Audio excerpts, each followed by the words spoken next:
బతుకున్నంత వరకే మనిషికి పేర్లు పెట్టి పిలుస్తాడు. డాక్టర్ నేను మొన్న ఒక హాస్పిటల్కి వెళ్తే సుబ్రహ్మణ్యం అంట. సుబ్రహ్మణ్యం అని ఈ పెట్టి మీద మార్చండి, సుబ్రహ్మణ్యానికి ఆ సెలైన్ బాటిల్ ఇచ్చాడా, ఈ సెలైన్ బాటిల్ ఇచ్చాడు, కంగారు పడుతున్నారు.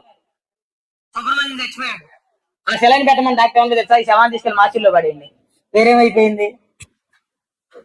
ఎట్లాగే అన్నాడు, సుబ్రహ్మణ్యానికి సెలైన్ పెట్టండి, సుబ్రహ్మణ్యానికి మందులు వేసారా, సుబ్రహ్మణ్యానికి బెడ్ మార్చండి, సుబ్రహ్మణ్యం క్లీన్ చేశారా, ఇవన్నీ మాట్లాడిన తర్వాత మాట్లాడే గ్యాప్ సుబ్రహ్మణ్యం చచ్చిపోయినామన్న డాక్టర్ ఏమన్నాడు తెలుసా, ఈ శవాన్ని తీసుకెళ్లి మార్చిల్లో పడేయండి అన్నాడు. అరే సుబ్రహ్మణ్యం ఏమైపోయాడు? సుబ్రహ్మణ్యం ఏమైపోయాడు? పాలు ఏమవుతాడు, హరి ఏమవుతాడు, తిమోతి ఏమవుతాడు, కవిత ఏమైంది, కృపాలు ఏమవుతాడు, అక్షయ్ ఏమవుతాడు, అక్షర ఏమవుతుంది, శవాలు అవుతాడు. మట్టి అయిపోతాం ఒకనొక రోజు. ఇది పచ్చి నిజం. నిజమేనా? ఇది పచ్చి నిజం. అంచుల్లో ఉండేది సమాధానం. ఎవరికైనా జీవితంలో అంచుల్లో ఉండేది ఏంటి? మరణం.